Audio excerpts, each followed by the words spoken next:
Olá, meus amores! Sejam muito bem-vindos a essa live sobre saúde emocional. E enquanto a nossa convidada não chega, como sempre, eu vou fazendo aqui algumas apresentações. Então, para quem ainda não me conhece, meu nome é Juliana Gabriel, sou médica endocrinologista e a live de hoje é sobre um tema muito especial. A gente vai falar sobre saúde emocional, mais especificamente sobre a educação emocional. E para isso, eu convidei uma psicóloga muito querida que já vai entrar, que é a Lu. Ela é uma estudiosa do tema da comunicação não violenta. Ah, tanta gente maravilhosa entrando. Muito obrigada, meus amores. A Lu é uma estudiosa, então, da comunicação não violenta, da mediação de conflitos. E a gente precisa admitir que conflitos são muito frequentes na nossa vida, não é verdade? E muitas vezes, né, quando se fala em estresse, quando se fala em doenças, a gente vai olhar para a nossa vida e, encontro lindo demais, Ivana. Ivana também é uma professora, amiga nossa, trabalha junto com a gente. Estou muito feliz de vocês estarem aqui, pessoal. Obrigada por entrarem. Luiz entrou, então já vou chamar ela. E eu vou contextualizar, então, o motivo pelo qual eu decidi fazer essa live, né? Então, vocês sabem que eu adoro estudar sobre estresse, eu falo muito sobre estresse aqui. A gente sabe que o estresse é uma condição que relaciona muito a endocrinologia com psicologia, né? E uma das coisas que acontece, que nos causam estresse e que podem, na verdade, até trazer doenças, é justamente a questão dos conflitos, porque nós somos seres gregários, a gente vive em comunidade, não é verdade, Lu? Já vou te apresentar, meu amor. E Tá, joia.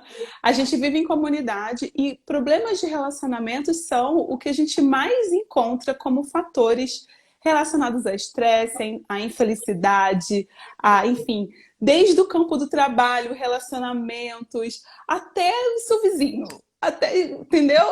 Tudo. Então, a gente é ensinado desde criança sobre a inteligência intelectual. A gente é ensinado a fazer conta de matemática, a gente é ensinado a escrever português corretamente, mas a gente não aprende a lidar com as nossas emoções, a gente não aprende como se relacionar de forma saudável. Isso não é ensinado pra gente porque isso também não era um conhecimento tão antigo assim, isso é uma coisa relativamente nova. Então, quando a gente fala em letramento emocional, que é o tema dessa live, muita gente perguntou, meu Deus, o que significa isso? Na verdade, esse tema foi sugerido pela Lu, eu mesma não entendi muito bem o que significava até que ela me explicou. É como se fosse aquela alfabetização que a gente deveria ter tido lá atrás. A Tássia está falando que é verdade, né? Na verdade, aprender a lidar com as nossas emoções. E nada melhor do que essa super psicóloga, top das galáxias, que é professora junto comigo na Faculdade de Medicina São Leopoldo Mandic, para falar sobre isso. Então, eu vou passar a palavra para você, minha querida. A gente vai falar um pouquinho sobre isso. Eu quero que você se apresente e traga para a gente um pouco do seu olhar sobre essa questão de saúde física, saúde emocional e letramento emocional. Eu acho que vai ser muito legal a gente ter essa conversa aqui. Oi, Ju. Ai, como você tá Boa linda! noite. Você tá até de batom! Você tá Obrigada. linda! Dei uma produzida aqui, É, né, para dar uma enganada. Tô vendo que tem gente conhecida aí. Boa noite para todo mundo. Bom, primeiro te agradecer, né, Ju, pelo convite de estar aqui com você. Eu já vim como participante. Você é uma ótima anfitriã. Cuida muito bem dos seus faço convidados, questão. então queria te agradecer.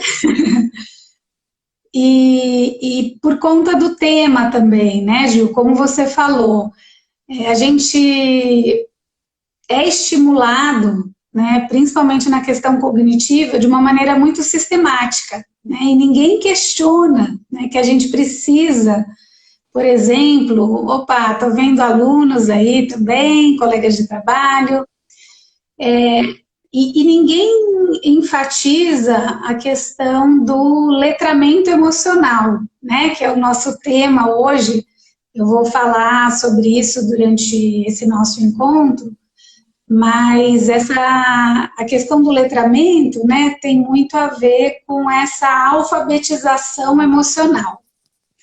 Mas antes de entrar direto no tema, eu queria contar um pouquinho do meu percurso profissional. Eu comecei a minha carreira na saúde do trabalhador, no SUS, e logo depois fui trabalhar na atenção primária, onde eu fiquei 10 anos. E lá eu tive a oportunidade de ter contato com muitas pessoas, e como psicóloga, e muitas histórias de vida incríveis, assim, pessoas que conseguiram aproveitar uma oferta que às vezes nem era uma oferta tão grande por conta das possibilidades e das estruturas que a gente tinha, mas que as pessoas já conseguiam avançar muito.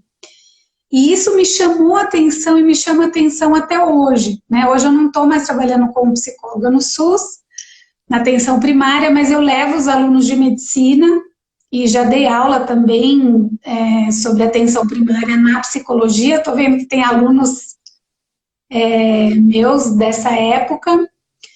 E aí, assim, a experiência que eu tive é que as pessoas, às vezes, com pouco conhecimento e com pouca oferta de cuidado, elas já conseguem uma mudança muito expressiva. Então, O ser humano, assim, eu queria é dizer... muito potente, né? Na verdade, a gente consegue, assim, eu vejo a questão da educação emocional que nem aquelas plantinhas que nascem no meio do paralelepípedo, tá aquele solo árido, aquele lugar que você jura que não vai... E assim, qualquer chuvinha que cai um pouquinho de terra já nasce lá um verdinho. E essa é a nossa potência, a gente consegue extrair muito aprendizado, mesmo quando a gente está em condições que não são necessariamente favoráveis, vamos dizer assim, né? E essa tua história, ela fala um pouco sobre isso, né? Eu também fui médica do SUS, trabalhei como clínica numa unidade básica por 7 anos, não tanto quanto você, mas a gente percebe que quando a gente educava as pessoas em vários sentidos, né? Não só na questão, a questão emocional, eu tinha pessoas na equipe que trabalhavam também, mas numa alimentação saudável, num olhar um pouco mais positivo sobre a vida, isso faz um impacto tremendo, tremendo. É muito importante. Exato. E aí, né, Ju, eu acho que tanto eu quanto você somos defensoras da educação em saúde, né? Sim. Assim, de acreditar que as pessoas realmente, de verdade, que é possível fazer uma transmissão desse conhecimento, né? E que as pessoas conseguem, né? Que é possível, que a gente, como profissional de saúde, a gente tem que ter estratégias, né, de transmissão desse conhecimento de uma forma que não seja hermética, né, porque assim, muitas vezes nós como profissionais, a gente tem uma linguagem que é muito hermética, né, e que Verdade. serve não necessariamente a comunicação, às vezes serve muito mais para manter uma certa postura de poder, né, muito mais para você confinar o conhecimento para si do que para transmitir. E não Né? só Então, isso, Lu, assim, eu acho até que numa forma de defesa, e agora como médica eu vou dar um relato aqui para vocês. Nós não aprendemos a lidar com o nosso emocional quando a gente está aprendendo a lidar com a saúde do outro. O próprio ensino médico é um ensino muito técnico. A gente aprende a lidar com doença, a gente aprende a lidar com exame e com remédio. A gente não aprende a lidar com pessoas, como deveria ser. Só que quando a gente vai para a vida, a exato, gente lida com pessoas. E a gente está diante de um relacionamento, porque ainda que seja um relacionamento de alguns minutos de uma consulta, a gente muitas vezes... Eu nunca vou me esquecer quando eu não tinha, eu acho que eu tinha 2 ou 3 anos de formada e eu tive que dar o diagnóstico de HIV para uma paciente. E isso foi devastador para mim. Vocês não têm noção. Quer dizer, vocês podem imaginar. Eu não tinha nenhum preparo emocional para isso. Eu conhecia tudo sobre o HIV, já tinha lido, já tinha decorado os protocolos dos remédios, tudo. Mas ninguém me contou que na hora de dar a notícia é você e aquela pessoa desabando na sua frente e você não sabe o que fazer. Então, assim, eu até acho que um pouco da postura dos profissionais de saúde é uma postura de defesa justamente por não ter sido ensinado no seu letramento emocional a lidar com as suas próprias emoções. Por isso que eu acho essa conversa tão importante. Porque, na verdade, assim, a nossa base é relacionamentos, né? A gente está o tempo inteiro se relacionando. E a gente também não aprendeu como que é se relacionar de um jeito legal. A gente simplesmente vai fazendo. E essa conversa é... Posso só fazer um parêntese aqui, Lu? Tem um filme que eu adoro, Diga. que chama Comer, Rezar, Amar. Eu acho que muita gente deve já ter ouvido falar desse filme se não assistiu. E a primeira cena do filme é a pessoa, né, a personagem principal narrando que ela tem uma amiga que lidava com refugiados e que ela foi trabalhar com esses refugiados no intuito de, enfim, achar que eles estavam precisando de comida, de abrigo, e no fim que eles iam conversar com ela como psicóloga era dos relacionamentos. Era porque aquela pessoa que ela conheceu no caminho, indo para um outro país, que tinha se interessado por ela, agora sumiu. Então, assim, a questão dos relacionamentos permeia toda a estrutura da nossa sociedade, desde dentro de casa até nas relações profissionais. E saber se relacionar e saber lidar com frustração, com um erro diagnóstico, ou com um diagnóstico difícil, ou com... Tô falando do diagnóstico porque é a minha vivência, a minha experiência, mas é tudo na vida. Então, como que Sim, você demite alguém? Eu penso assim, o pessoal que é do mundo corporativo, né? Tem uma amiga médica aqui que está dizendo que concorda. É muito difícil, a gente não é preparado para isso. Essa minha amiga trabalha em UTI, eu faço ideia como deve ser difícil você dar notícia de óbito quase toda semana para alguém. Isso é muito difícil.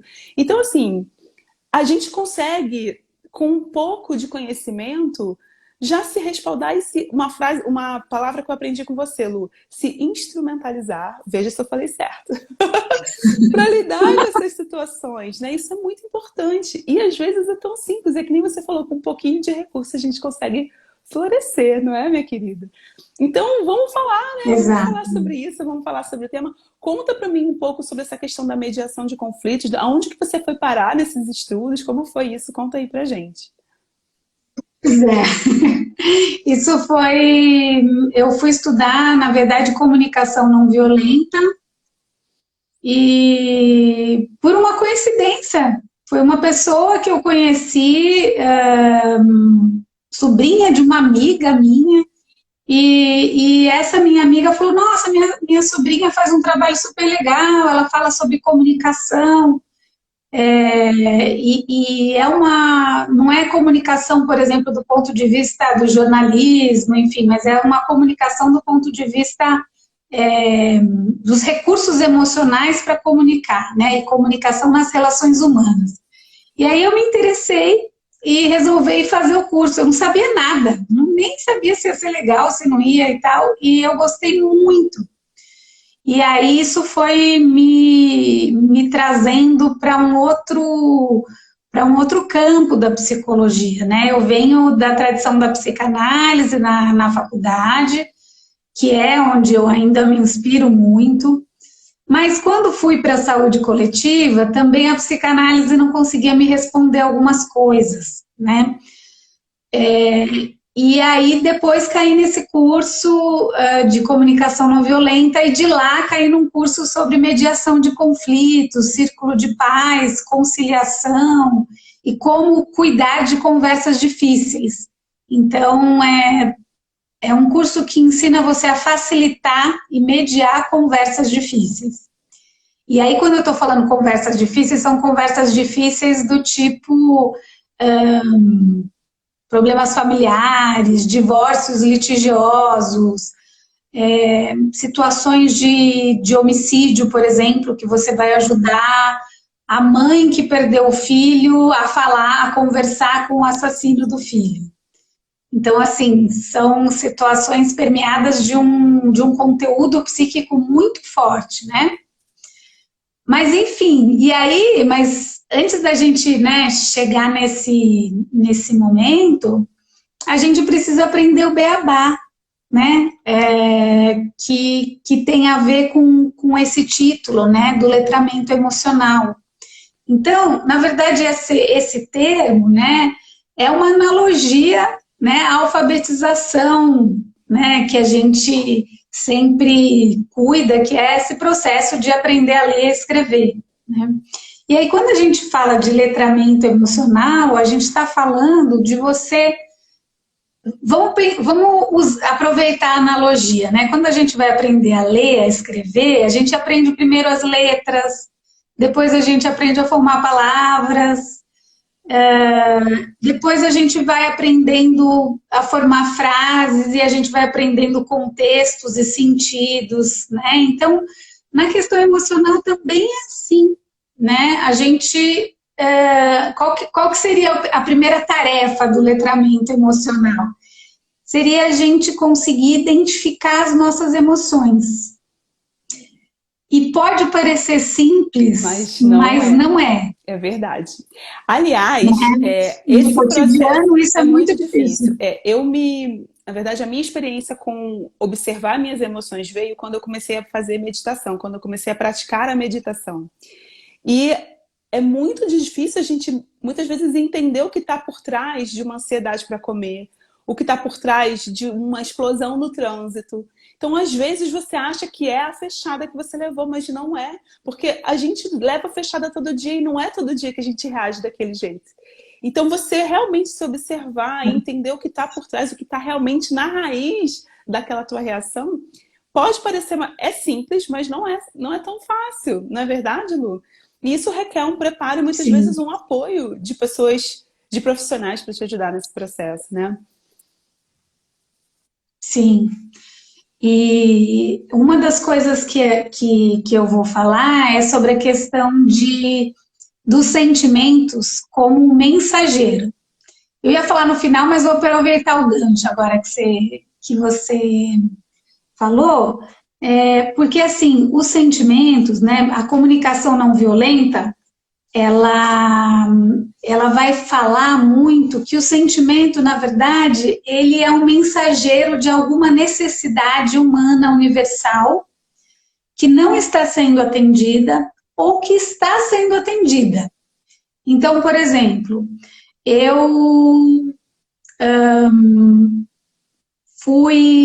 por exemplo, vou contar uma história pessoal, que eu até contei na palestra que eu dei essa semana.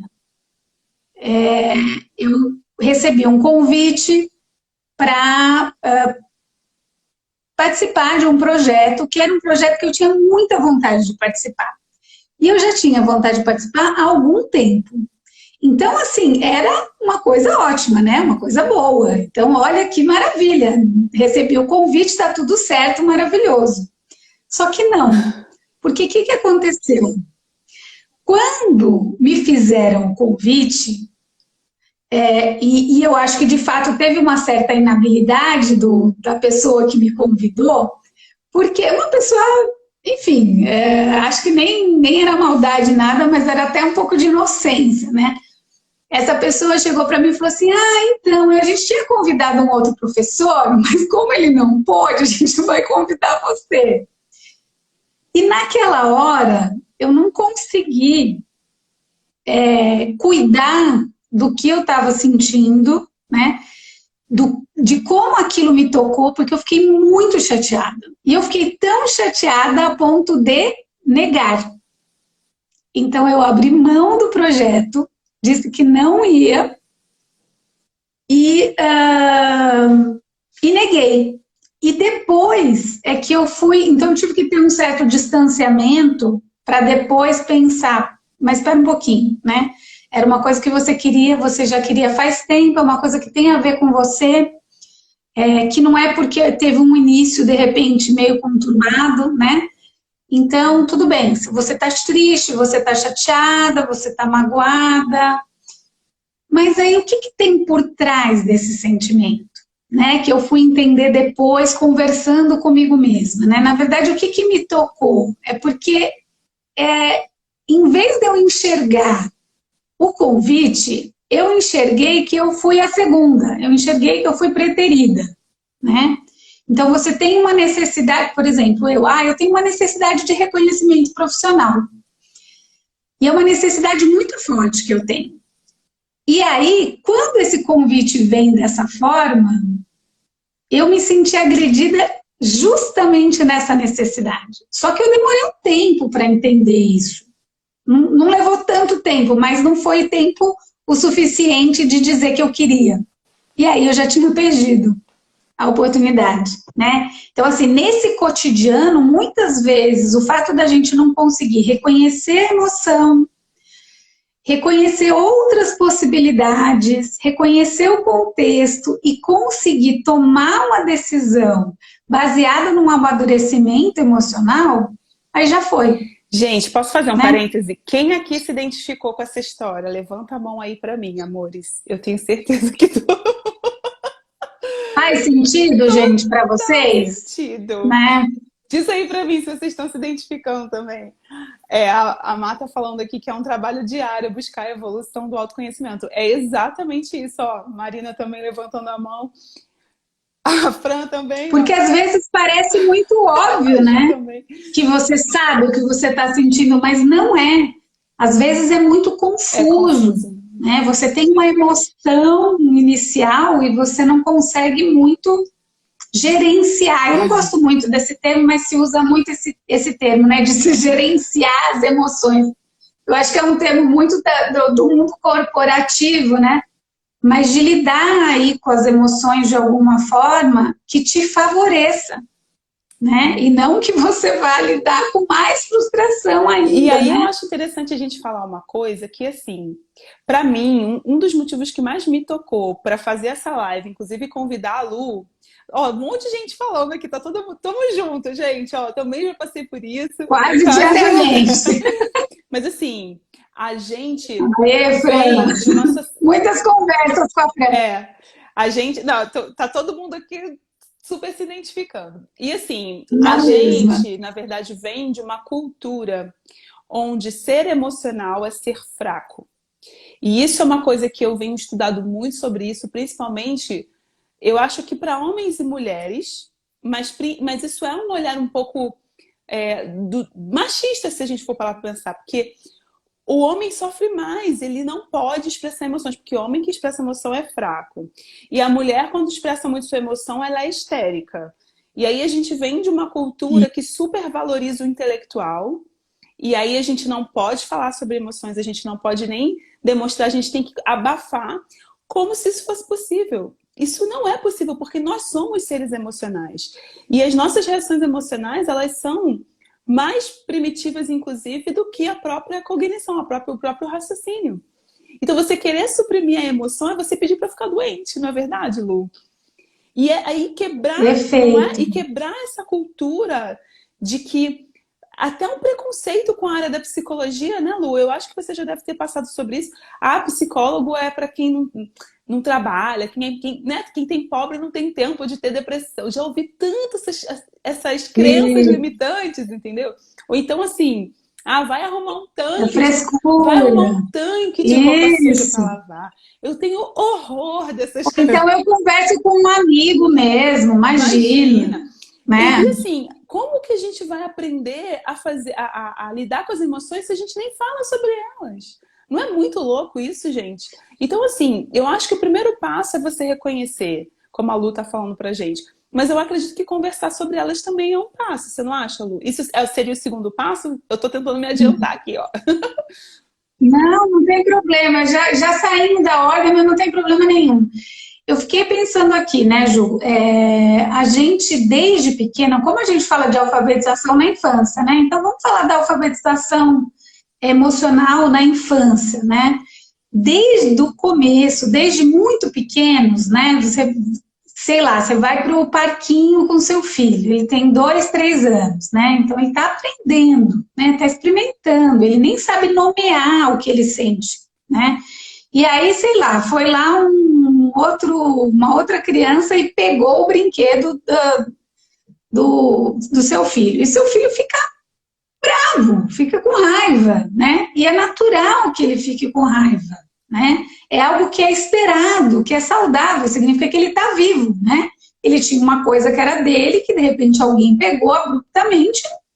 Sim, ele está vivo, ele teve uma resposta, né? Inclusive as nossas respostas emocionais, elas têm muito a ver com sobrevivência também. Então, você abafar as emoções é abafar não só a sobrevivência emocional, mas muitas vezes, inclusive, a sobrevivência física. Porque você tem que saber que sentimento é esse, o que fazer com isso, inclusive para se preservar. né? Mas vamos pensar lá, vamos voltar lá no parquinho. Aí o seu filho demonstra raiva. E aí a mãe chega e fala assim: ai, filho, não fica com raiva, é feio ter raiva do amiguinho. Então, veja, a gente julga o sentimento, a gente já classifica, né? Tem as emoções que são boas, então se você está alegre, feliz, né? Isso é bom. E os outros, a raiva, nojo, inveja, isso não é bom. Então a gente já tem essa classificação. Olha só como a gente começa de pequeno a dizer quais são os sentimentos permitidos e quais são os sentimentos que são proibidos, que são feios, que devam ser escondidos. A gente ensina isso para a criança. E depois a gente quer que ela lide bem com as emoções difíceis. E aí a gente entra, eu imagino que a gente entre num lugar, né? Quer dizer, se isso é feio e eu tô sentindo isso, então eu sou feia. Se isso é ruim e eu tô sentindo isso, então eu sou ruim. E aí começa o BO total. Não é verdade? E aí entra nessa coisa assim, você começa a questionar o seu próprio sentimento. Nossa, será que eu devia estar sentindo isso? Né? Nossa, será que é adequado sentir? Olha só que coisa mais maluca, né? A gente tem um autor, um psicólogo, grande pesquisador, passou 40 anos da vida dele estudando sobre emoções. Somente isso já é muita coisa, mas sobre quais são as emoções universais, quais seriam essas emoções que todo ser humano, em qualquer lugar do mundo, independente do momento histórico, independente da cultura, todo ser humano tem. Ele chama Paul Ekman.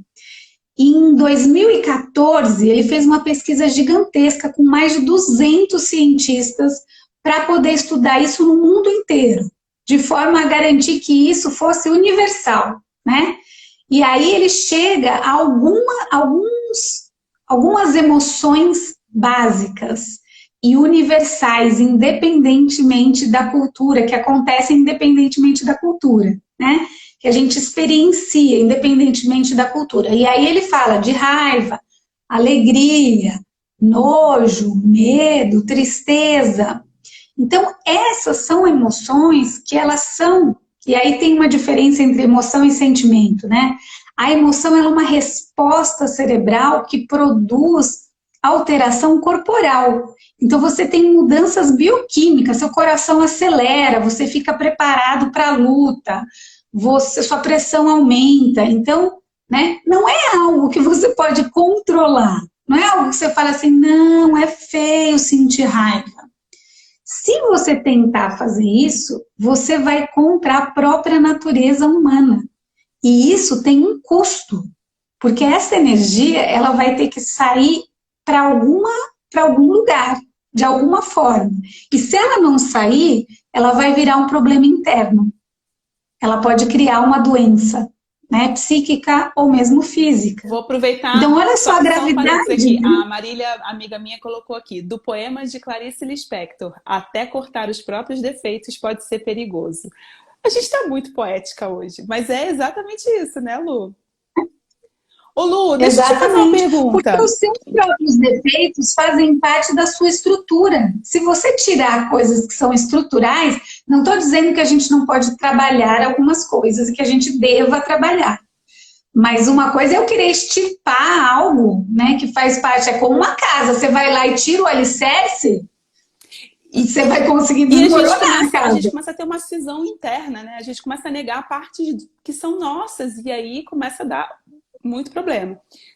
Eu queria te fazer uma pergunta também. Tem uma pergunta aqui da Thaís. Qual seria a fala adequada com essa criança que perdeu o brinquedo?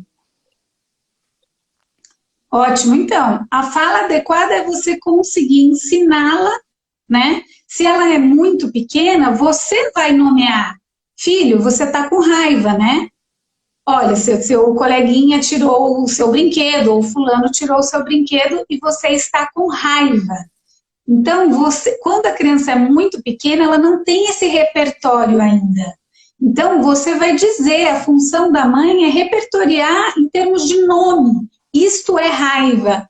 Porque da próxima vez que a criança tiver aquela experiência, física, inclusive, ela vai conseguir associar aquele nome, raiva, alegria, medo. Aos poucos, a criança vai fazer isso por si, mas no começo, a criança ela precisa ser ensinada, né? Ela vai criando o repertório a partir das experiências, mas precisa alguém guiar. E é por isso que é tão importante o ser humano, ele não vira ser humano se ele não for cuidado por outro humano, né? Infelizmente, na história, a gente tem, né, com certeza vocês já viram filme, documentários sobre crianças que foram criadas por lobo, que foram abandonadas na floresta, que passaram anos presas em algum lugar sem nenhum contato humano. Elas não desenvolvem a linguagem, elas não falam, porque a nossa linguagem, ela tem a ver com uma necessidade de comunicação com outro humano. Então, você imagina, né? O ser humano, ele não nasce humano na plenitude das suas possibilidades. Ele se torna a partir do cuidado do outro humano, né? E Lu, eu acho que uma ferramenta legal para mães e pais, né, de crianças um pouquinho mais velhas é aquele filme Divertidamente. Eu acho esse filme tão que tem sentimentos, é isso, né? que eu ia te perguntar. Será que porque assim, o filme, para quem não viu, é uma criança e ela perde um dos sentimentos dela, que agora eu não estou me lembrando qual é, e ela tem alguns sentimentos básicos, porque ela é uma criança, e conforme o filme vai decorrendo, ela vai trabalhando esses sentimentos, essas emoções, e vai, inclusive, ficando mais velha, o repertório dela vai aumentando, e a quantidade de emoções que ela tem vai aumentando. É muito fofo esse filme. Isso, com certeza absoluta, foi baseado na teoria do Paul Ekman. Isso que eu ia te perguntar. O Paul Ekman é um cara tão importante que ele, por exemplo, eu não sei se vocês lembram daquele seriado Lie to Me, sobre a questão das expressões faciais, e que vai, agora eu esqueci como é em português, mas tem na Netflix, é super conhecido, que fala sobre a leitura da face. Minta se puder, agora eu não sei, se alguém souber, fala aí. É um seriado que vai dizendo dos serial killers, enfim, ou de alguém que num contexto policial, jurídico, está mentindo. E aí esse psicólogo, ele é um consultor, e aí ele vai ajudar para dizer para a polícia, para o judiciário, se a pessoa está mentindo ou não. Tudo baseado nas pequenas, microscópicas expressões faciais. E foi o Paul Ekman que ajudou a fazer. Quem não viu, vale a pena ver. Chama Lie to Me. Porque super e aí a gente volta para aquilo que você acabou de falar pra gente, né? Quer dizer, a emoção, ela é tão instintiva que ela traz uma reação física que a gente não controla. Então, expressão facial, por mais que você tente fazer o pessoal fala, né, o poker face, sempre vai ter alguma coisinha que você não consegue, porque é involuntário. Ainda que seja uma pupila dilatando, ainda que seja... Vai te denunciar. Vai denunciar. Tem um comentário aqui da Elisângela, ela ainda coloca isso, né? Acho que ainda em relação ao exemplo da criança no parquinho. E quanto mais nos conhecemos, mais fácil ajudar os filhos a identificar as próprias emoções. E eu acho que isso é um gancho... a Renata colocou aqui, engana-me se puder, deve ser o nome. Isso, exato. E a Ivana está dizendo, isso mesmo. O corpo fala. A Ivana, nossa querida professora, que é fisioterapeuta, entende tudo de corpo, né, gente? Exato, exatamente. O corpo fala. Fala muito. Né? E ele fala de várias formas, né? Ele fala tanto através das expressões como através das próprias doenças. Eu ia falar isso, e é nisso que eu acho que o médico tem que ter esse olhar um pouco ampliado, né? A gente também precisa ter esse letramento emocional, e eu também não consigo dar conta do emocional do outro, por exemplo, na hora de um diagnóstico difícil, como a gente falou no começo da live, se eu também não estou bem comigo mesma, né? Se eu também não sei lidar com as minhas emoções. Eu me lembro, Lu, que teve... Eu era bem recém-formada, foi logo no começo da minha carreira também, uma mãe veio com uma pressão, ela estava com uma pressão, assim, foi a mais alta que eu vi na minha vida, acho que ela estava com 28/19, era uma coisa, assim, muito absurda a pressão dela. E aí me chamaram para avaliar a paciente E ela senta na minha sala e começa a me contar que o filho estava preso e o traficante ameaçou a vida dela e ameaçou matar ele se ele saísse da cadeia. Então, uma parte dela queria que ele saísse, a outra não queria porque ela tinha medo dele morrer, mas na cadeia ele ia morrer. Eu sei que ela começou a contar toda uma história que, assim, eu comecei a chorar. Você fala, nossa, a pressão tá Não, ótima. não, e assim, eu comecei a... Se eu tivesse no seu lugar, minha pressão estaria mais alta Não, ainda. e assim, que eu vou falar para uma pessoa dessa? Eu não sabia o que falar. Ela começou a chorar e eu comecei a chorar junto. Eu falei, me dá um minuto, que eu vou ver se tem um remédio para a senhora e já venho. Daí eu saí, eu comecei a chorar. Sorte que quem estava de plantão comigo era uma enfermeira daquelas porretas, sabe? Aquelas de guerra boa. Ela me acolheu, ela me acalmou. Ela falou assim, toma uma água gelada que eu vou conversar com a paciente. E graças a Deus, imagina, eu super recém-formada, eu não tive o que eu fiquei morrendo de pena. E a gente também não pode se deixar carregar se a gente está num papel de cuidado ali, né? Então, esse letramento ele é importante para várias coisas. Na área da saúde é muito importante, mas eu acho que em todas as áreas, inclusive para você ajudar uma criança pequena a lidar com os sentimentos dela, que foi o exemplo que você deu, né? Que é algo que é aparentemente tão simples, né? Uma Teoricamente. outra coisa, por exemplo, teoricamente, a gente lida, por exemplo, medo do sentimento. Então, por exemplo, a questão da tristeza. E eu acho que isso aparece muito na clínica do médico e na clínica do psicólogo, já é o nosso métier, mas isso aparece muito na clínica do médico. A questão da tristeza, né? E muitas vezes as pessoas têm um certo medo da tristeza porque de repente isso pode virar uma depressão. Ai, adorei. Então eu não posso lidar com a minha tristeza porque e se eu fico deprimido, né? E aí você vai negando uma situação e isso vai tomando uma proporção, né? Outra, que em um outro momento até pode virar depressão, mas não porque o problema em si, naturalmente, né? Que a tristeza naturalmente ela deságua em depressão, né? Mas é uma tristeza que não foi cuidada, como os lutos, né? Então aquele luto que não é cuidado, né? Uma hora ele vai bater a porta e vai cobrar o seu preço. É verdade. Né? Então, e eu acho que isso que você está falando é tão importante. Que bom que você tocou nesse assunto, porque assim, a gente vive um momento em que tudo é rede social, né? Quando não é YouTube, é Instagram, é Facebook, e a gente vê aquelas vidas perfeitas das pessoas e a gente começa a se cobrar de estar feliz o tempo todo, que nem na timeline da galera. Então, assim, de novo, né? A gente está numa sociedade onde sentir a errada é feio, e se você tá triste é mais feio ainda, né? Se você tá triste, você deve... Então, vários rótulos, várias coisas. Tem vários comentários aqui, eu já vou ler de vocês, mas eu queria até que você comentasse um pouco sobre isso também, Lu, porque isso é muito importante mesmo. E assim, a gente vai criando o que a gente chama de felicidade tóxica, né? Que é a obrigatoriedade de ser feliz, né? O que, imagina, dentro de um contexto, né, muito ruim, por exemplo, você estar feliz é algo muito preocupante, né? Então, sei lá, você teve uma perda, alguém morreu, e aí você resolve dar uma festa, você resolve sair, você resolve comemorar. Então, assim, né, essa alegria tirada do contexto, ela pode ser até super ok, super esperada. Mas ela dentro de um contexto de que você acabou de receber uma notícia de falecimento, por exemplo, ela é muito problemática, né? Porque ou você não compreendeu, ou você compreendeu, mas quis isolar aquilo de alguma forma, o que é problemático também, né? Do ponto de vista de mais médio prazo e longo prazo.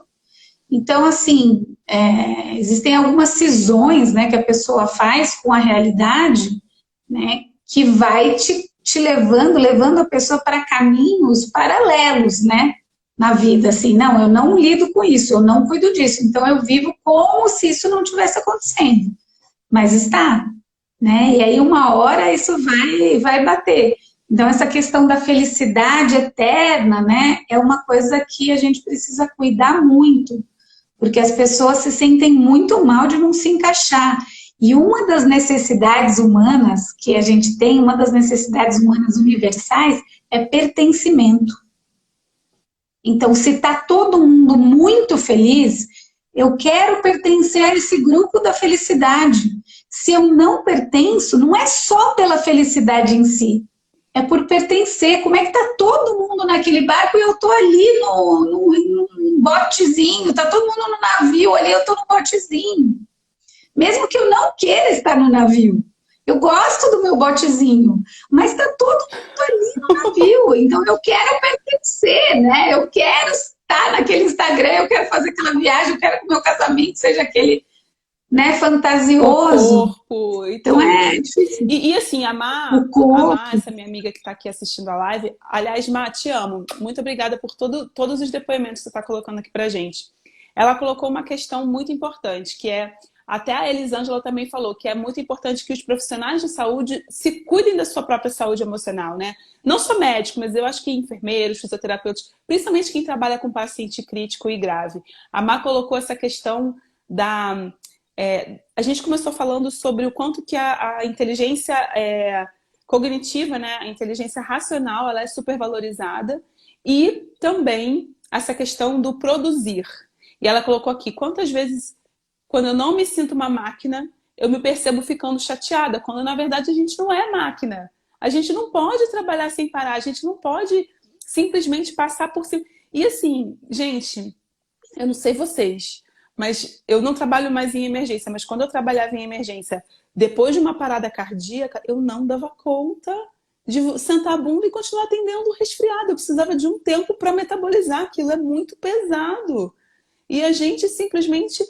É compor, e não né? existe esse tempo pra gente. E não é só o médico, é o enfermeiro, muitas vezes é o fisioterapeuta que está lá no ventilador, né, no respirador do paciente, muitas vezes é o nutricionista que está junto na sala. É todo mundo. Então, assim, o maqueiro que foi levando esse paciente correndo. Depois de uma parada, a equipe precisa de um tempo. E esse tempo não é respeitado, porque isso, na verdade, é um reflexo de tudo na vida. Então, você terminou um relacionamento. Você acabou de ter um filho, mas o seu corpo tem que estar lindo. Você acabou de terminar um relacionamento, por que você está em casa chorando? Vai pra balada conhecer outro. Então, assim, é uma cultura de passar por cima dos nossos sentimentos. E de passar por cima de necessidades básicas, como, por exemplo, descansar. E sentir triste, ter o luto daquilo. Gente, pelo amor de Deus. Então, assim... tão automático a gente negar, né? É uma coisa assim, a gente está tão condicionado a negar as nossas necessidades, negar os nossos sentimentos, que a gente faz isso de uma forma cotidiana, repetitiva, e a gente não pensa. Eu lembrei agora de uma situação muito triste até, que aconteceu com meu pai. Na época que ele e a mulher dele estavam grávidos, eles tinham uma amiga que também ficou grávida na mesma época. Então os dois casais, né, acompanharam a gravidez um do outro e tal, e foi o nascimento, tudo lindo, os bebezinhos.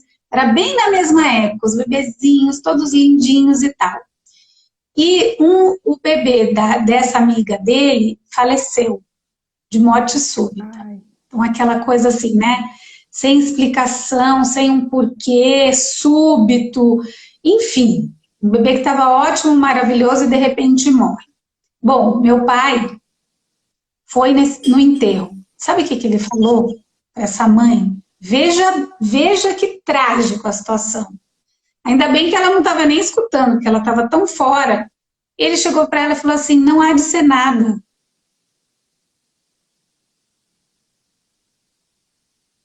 Mas assim, eu fico imaginando, depois ele voltou completamente perturbado. Falei, gente, como é que eu falei uma coisa dessa, né? Essa cultura, e aí pensando, essa cultura do não chora não, já passou. Exato, e eu acho que o desespero dele, pessoal também, porque ele tinha um bebezinho que também poderia morrer, de repente. Assim como o bebê da amiga, o bebezinho dele também podia morrer. Então, eu acho que aquilo era uma coisa tão terrível para ele, que ele falou isso como uma forma de não lidar com a situação, entendeu? É mais pra ele do Tipo, que eu pra não tô ela. lidando, você também não vai lidar. Né? Porque é assim que a gente lida. A gente não abraça o medo, a dor, o desespero. A gente diz não há de ser nada. Olha só que coisa trágica, né? E assim, Enfim, foi muito recentemente, Lu, que eu aprendi o quão é errado a gente falar não chora, não. Gente, deu vontade de chorar, chora, pelo amor de Deus. olha, Bota... Que nem você falou, né? Abraça o sentimento, sente ele. Porque no momento que você sente e aceita, né? Daqui a pouco a gente lida, a gente eventualmente ele até melhora, alivia, sei lá. Mas se você nega, parece que ele vai crescendo, vai criando gremlins dentro da gente até que a gente fica é doente, mesmo. né? Não é verdade? É Sim. maravilhoso. Lu, olha só, faltam 15 minutos pra gente acabar. E eu sei que você fez um super roteirinho. Tem alguma outra coisa? Porque a gente tá assim, fluindo a conversa. Eu queria que você não deixasse de tocar nos pontos que você pensou. Tem alguma coisa que você quer trazer aqui pra gente?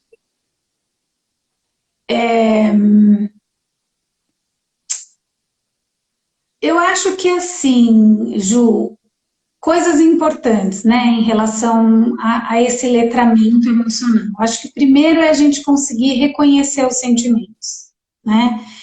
E existe uma gama enorme de sentimentos que eu aposto, a gente não vai ter tempo, mas eu já fiz esse exercício de pedir para as pessoas escreverem quantos sentimentos elas conseguem escrever. E aí as pessoas conseguem escrever 8, 10, e aí a gente tem quase 50, né? Mais de Eita. 50. E aí, ou seja, a gente não tem nenhum dicionário emocional dentro da gente, né? As necessidades humanas universais, essas aí, então, aí as pessoas não sabem nem do que você está falando, né? Então, por exemplo, necessidade de pertencimento, né? Necessidade de reconhecimento, necessidade de afeto, ainda é uma coisa que as pessoas falam, né? Mas tem uma gama enorme de necessidades que a gente não consegue nem reconhecer, a gente não sabe que existe, né?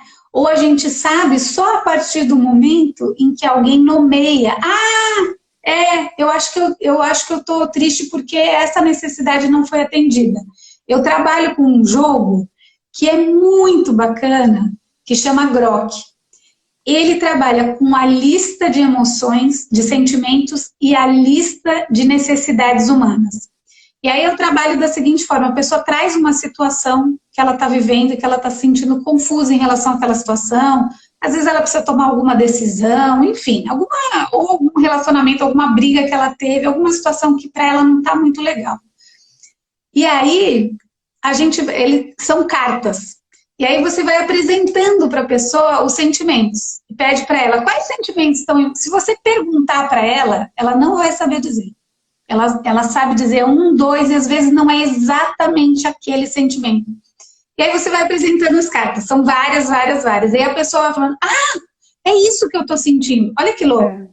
Ela precisa da carta do lado de fora e fala, é isso aí que eu estou sentindo. Aí você mostra a necessidade. E quais necessidades suas não estão sendo atendidas? E aí, por que a questão das necessidades? Por que é importante você identificar a necessidade? Porque a partir de uma necessidade, se a necessidade está sendo atendida, por exemplo, eu estou feliz porque eu fui convidada por você para estar aqui. Então, essa necessidade de pertencimento, de valorização, enfim, de mil coisas. Essa necessidade foi atendida. Então, se eu identifico e eu sei disso, eu vou buscar outros lugares, outras parcerias ou outras situações que vão atender essa mesma necessidade. E muitas vezes a gente fica batendo a cabeça porque a gente acha que a gente precisa atender a necessidade de um só jeito. Então, por exemplo, eu tenho necessidade de afeto. Então, eu quero que o Joãozinho me satisfaça a necessidade de afeto. E eu passo 30 anos batendo na tecla do Joãozinho, que me dá atenção, não me dá atenção e tal. Na verdade, a nossa necessidade não é de afeto do Joãozinho, é de afeto. Ponto, né? Então, esse afeto pode vir do Joãozinho, da Maria, do Antônio, do Paulo. E eu passo a vida inteira buscando afeto no Antônio. Então, a minha necessidade é do Antônio? Não, a minha necessidade é de afeto. Então, eu posso buscar, eu aumento a minha clareza. E se eu tenho uma necessidade, eu estou chateado porque eu estou me sentindo desamparado. Então, eu preciso de amparo. O que está me faltando é amparo. A minha necessidade de amparo não está sendo atendida. Quando eu tenho essa clareza, e só nesse momento da clareza é que eu vou saber como buscar. Porque se eu não sei o que está me faltando, eu só fico inundada do sentimento, mas eu não sei com qual necessidade ele está conectado, então eu não sei cuidar. Gente, isso é tão incrível. Então isso é super importante. Nossa, isso é letramento emocional, né? Resumindo. É você aprender. Isso é letramento emocional. Gente, isso é... Você reconhece, você convive com aquilo, você consegue entender qual é a necessidade que está atendida ou não atendida e você consegue manter aquilo que está sendo atendido e buscar aquilo que não está sendo atendido com clareza. Muito lindo. Porque não adianta você buscar onde você não vai achar. Gente, olha só, você tem que buscar vamos todo mundo dar muitos corações para a Lu, porque isso é tão importante. Vocês têm noção? Estrelinhas para a Lu. Gente, estrelinhas. A gente tem maneira de falar isso na aula. Lu, isso é tão importante. Um monte de gente aqui falando, comentando, né? A Tássia falou que ela amou o Grok, que ela teve uma experiência ótima, que ajudou muito. A Ananda, a Luninha, nossa, linda, falou que nunca tinha visto dessa forma, que é muito legal. E quando você coloca dessa forma, é tão óbvio, né? Se a gente nunca aprendeu a lidar com essas emoções, a gente não vai saber. Você não vai saber fazer arroz se você chegar e nunca ouviu falar, nunca viu a receita. Você não sabe o que é arroz. Você nem ouviu falar do arroz. Entendeu? Como você vai preparar um arroz? Isso não é uma possibilidade para você. No momento em que você conhece. Né? Muito legal. E eu vou te falar uma coisa. As crianças, você trabalhar isso com as crianças recebem super bem. Uma vez eu trabalhei com a minha filha. Hoje ela fez 8 anos agora. Mas ela estava com 8, ela fez 9, ela estava com 8. E aí eu peguei o jogo, falei, a gente estava lá, eu falei, vou jogar com ela, ver como é que é, para ver se dá certo com criança e tal. E eu peguei um sentimento, e na hora que eu olhei, era desconexão. Eu falei, nossa, ela nem vai entender o que é isso, desconexão, né? Mas falei, bom, se ela não entender, vamos ver. E eu coloquei. E aí eu perguntei, filha, tenta lembrar algum momento da sua vida que você se sentiu desconexão. Achei que ela fosse falar assim, sei lá o que é desconexão. Ela gente, juro, é uma coisa que me impressionou muito. Ela imediatamente falou, eu sei um momento. Mas assim, imediatamente. Aí eu falei, Aí ela falou assim, foi uma época na minha escola no ano passado. Naquela escola eu muitas vezes eu me sentia desconectada, porque eu não pertencia àquela escola era muito estranha. E ela, detalhe, ela nunca tinha me falado sobre essa sensação na escola, eu achava que ela gostava da escola. Quando ela me falou isso, eu acho que nem ela tinha se dado conta com profundidade do que era que desconectava ela. Aí a gente começou uma super conversa. A partir dessa situação, a partir dessa apresentação, a gente teve uma super conversa.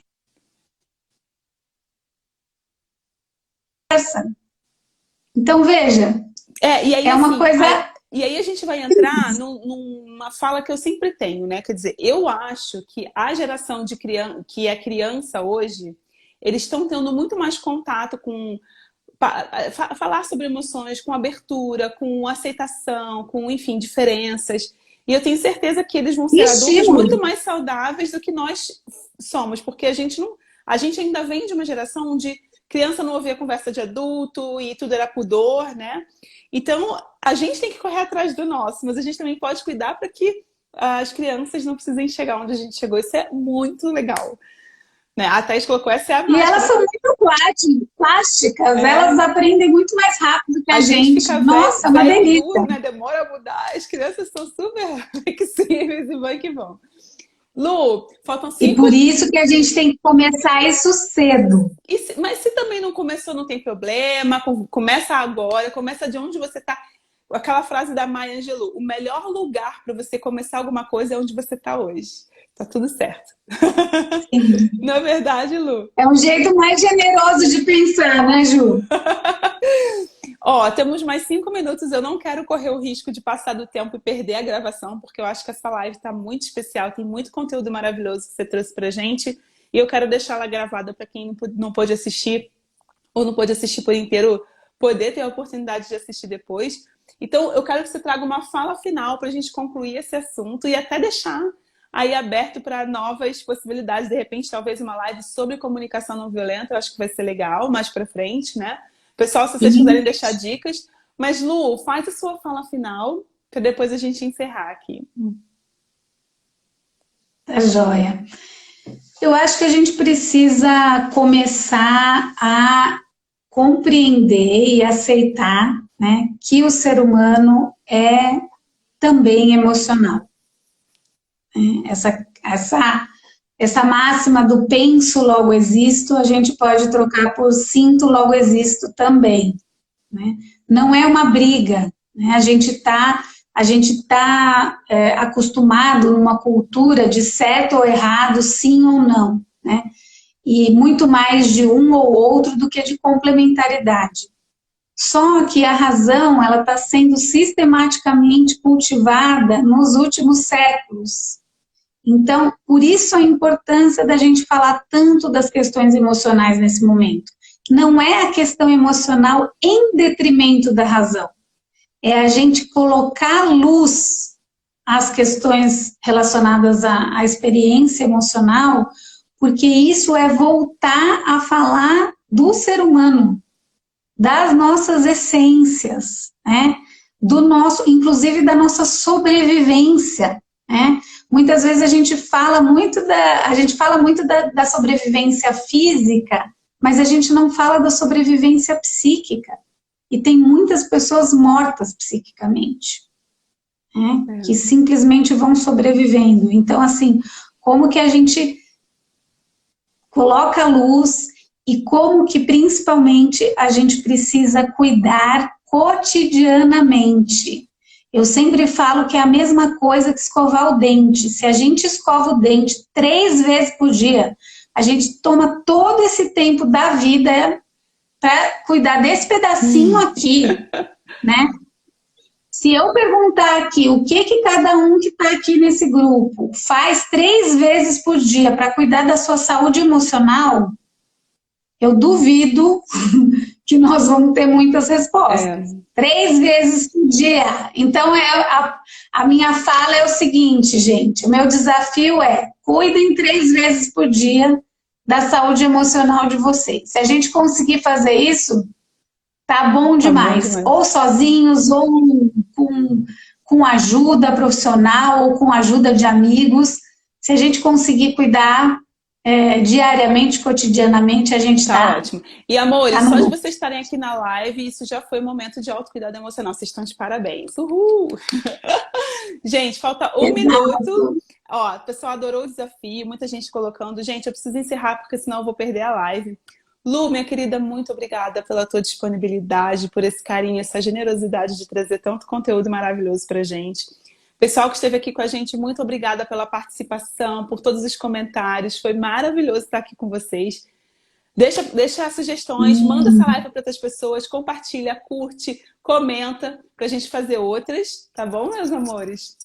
Eu vejo vocês numa próxima live. E Lu, vamos marcar outra. Adorei estar aqui, Ju. Adorei ver o pessoal que esteve aqui conosco também. Gente que eu não vejo há um tempinho. Gente que eu vejo, mas que eu gostei de ver de novo. É isso aí. Beijo, meus amores. Beijo, Lu. Beijo, gente. Tchau. Tchau.